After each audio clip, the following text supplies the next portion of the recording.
Okay. Bad Boys for Life, while I figure this out, is a movie starring Will Smith and Martin Lawrence. And it's nothing special. It's funny, somewhat. I laughed at, hold on, let me count. No, I counted while I was in the movie. Because it is supposed to be comedic, because it's Will Smith and Martin Lawrence. I laughed a total of 12 times. I thought 12 things were funny in this movie. The action is sort of okay. There's a couple really good sequences that I enjoyed. The car sequence felt a little choppy. Like the car chases just felt like the beginning one was okay, but I think in the later one, they were in the later stages of production, possibly, I'm not sure, to where the editing and what they filmed for the car chase seemed a little bit choppy. Like it wasn't as cohesive as it could have been. I'm going to spoil this movie. I truly don't care about this movie enough to give it its merits. The acting is okay. It's another Will Smith comedy, and I don't like when he does comedy. I like him in Men in Black, Men in Black 2, Men in Black 3, and then any dramatic role that he has. But when it comes to him being funny, I don't find him funny. Martin Lawrence, however, was where the comedic I got all the jokes from. He's very funny in this movie. I think what they do with him really works. So I'm just gonna go through, like that's my laugh count right there. If you can see it, right there at 12. If you didn't believe me, it's dark really fast. There's a lot of gore and violence that's really sudden when it happens, and that's okay if you're going for that. I think there's a point where too much gunfire is a thing, and that movie is this movie. I think there's too much. There's too much. Find a different way. Have a hand-to-hand fight that's just not one scene. That kind of looks a little fake, because you have to have Will Smith jump 2 stories, and Will Smith, I don't think he can jump 2 stories anymore. Like, down 2 stories and then land.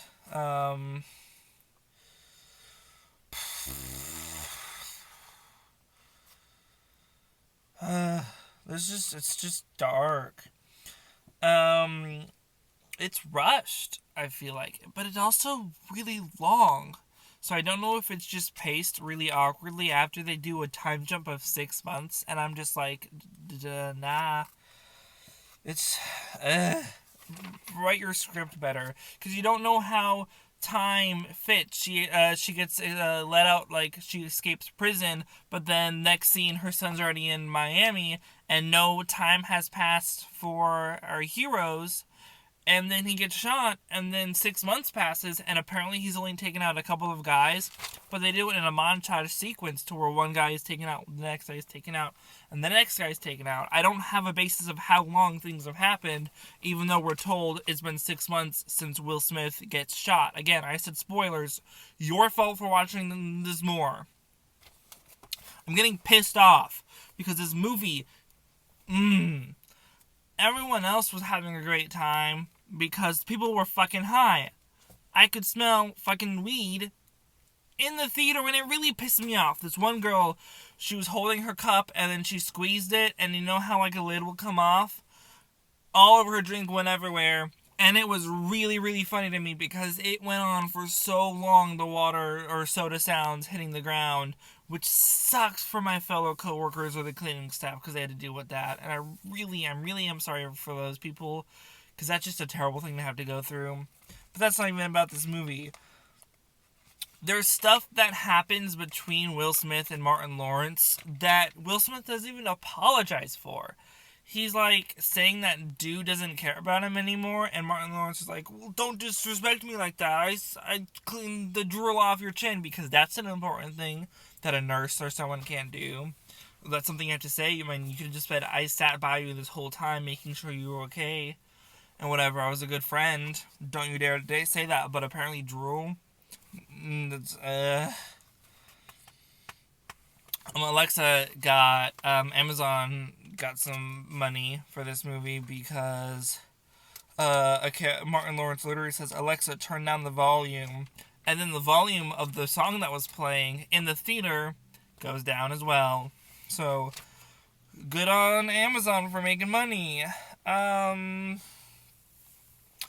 There's just stuff that I felt like were different takes that they edited together. Like the captain is drinking a Pepto-Bismol, and it cuts away, and then it cuts back, and his Pepto-Bismol is down now with its cap on, but not enough time have passed for that to have occurred. I would have been fine if it just cut back to him and he's done drinking his Pepto-Bismol and he's putting it down, then putting the lid on while he says the thing, instead of it just being on his desk again. It's just not really cohesive of a movie.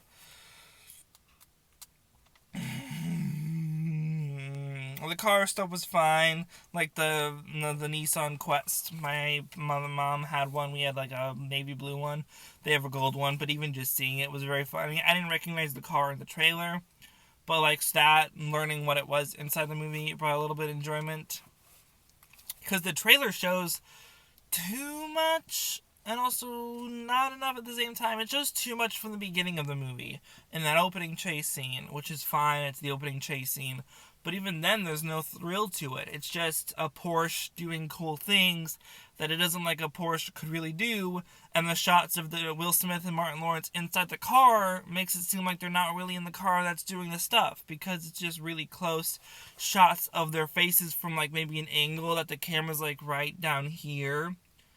And it's just really close on their face and doesn't look real for me. The witch... evil lady and her son, which is also Will Smith's son, which is a really not great thing. There's just... people could say it's a tight script. But it's tight because stuff bullshitty doesn't make sense. Will Smith at the beginning says he fell in love with this woman, but the woman that he fell in love with is the evil lady, and the main killer is his son. Cool connections, way to tie everything in together, but it doesn't work for me. I haven't seen the first two Bad Boys is probably the problem, so I can't appreciate this movie as it was, but for someone who wouldn't know like the franchise so far, you should be able to follow what's happening in this movie and not have to know, okay, he's bad at relationships. I mean, they kind of set it up by saying that he's a dumbass for not wanting to be with Rita, but you don't feel like there's an emotional disconnect between them. He just looks longingly at her. You see his eyes go up, following her, and when she's at a dress going to the club that they have to do their thing at, and it's just gross. It's a gross shot. I didn't like that shot because it's not really exploitative, but it's just gross. The captain gets sniped, and that was a pretty, like, shocking thing to see. What I was saying before, the mom and the son have such weirdly robotic phone calls. I know a longer phone call would make it more runtime, which when I already say this movie's long, it did feel really long. There was just too much stuff because they went for funny scenes, and those funny scenes weren't funny to me. And like this is gonna come off as me really hating this movie. This is not the worst movie I've seen in 2020 already.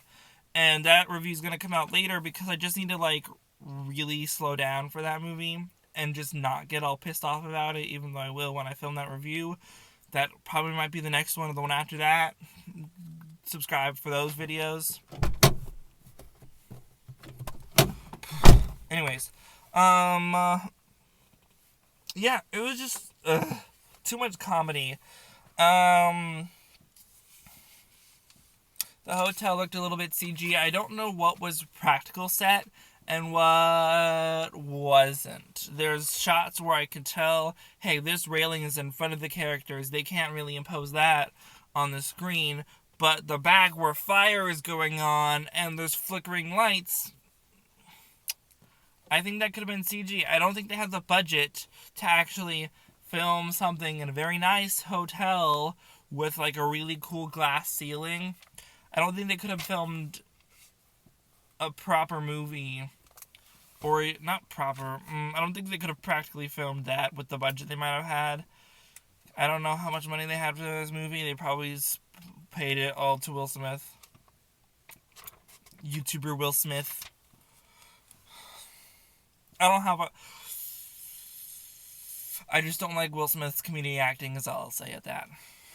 One really, really cool shot in this movie is when Rita, it's in the hotel, and the camera, so think of this as the levels between floors. So Rita's on this bottom floor, and she sees bad guys up here. The camera, tracking with Rita, decides to do this, and so Rita's on here, and she's like, kind of like, this way, and she's shooting up at the guys on the second floor on the other side of the screen, and it looked really, really cool. I thought the way, like, the camera went with this and it did that was really, really effective, and it was a really cool shot. I like the small glimpse that we have of Vanessa and Hudgens working with Will Smith. I thought that was okay, and, like, the one scene they were really in together. She's the third, I believe, maybe. I'm not exactly sure, because, like, I was paying attention to the car chase going on.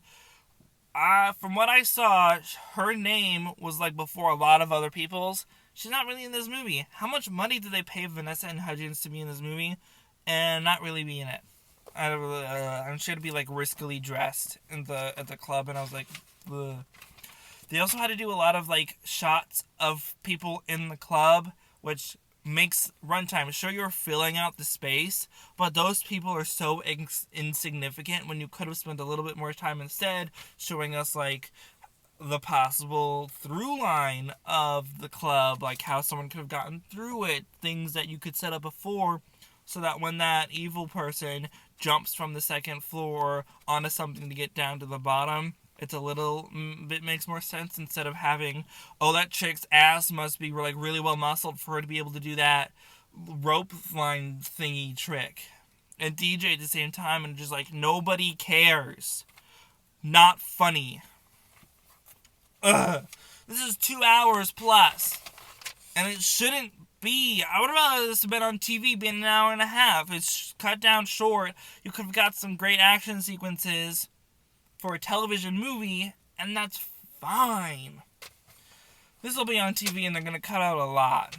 Also, they have to make it like PG-13 for television, if it'll even go on there. Anyways, Rita gets to kill the witch, who falls into a CG fire, and I hate that. I don't like the CG fire. The son helps Mike pull Marcus up, and then Marcus doesn't retire. He has a granddaughter now, and he decides to stay in the force. I felt like that was a bad character decision. It's only so they can make sequels. And I felt like it was okay for him to have retired, and then these new people in ammo be the people that, like, get to replace him, and we develop new people. We don't just have Martin Lawrence still in this movie when his character should really retire because he has his family. Like, family values are important to him, but apparently not enough to where, you know, he should just stop working. In the end, I don't know about this movie yet. There's stuff that I liked. It's sort of entertaining. I just don't spend your money on it. Go see something else. Go see 1917. Again, if you've already seen it. Like, put your money towards something better. Unless you really like comedies. I notoriously don't like comedies. And then you might actually enjoy this movie that I don't. If you did, let me know why in the comments down below. Like this video if you liked it. Hit subscribe to see more movie reviews. I'll have ones for Doolittle, Like a Boss, The Gentleman when that comes out in the next week. And I hope you liked it. And I'll see y'all in the next movie review or video. Bye-bye!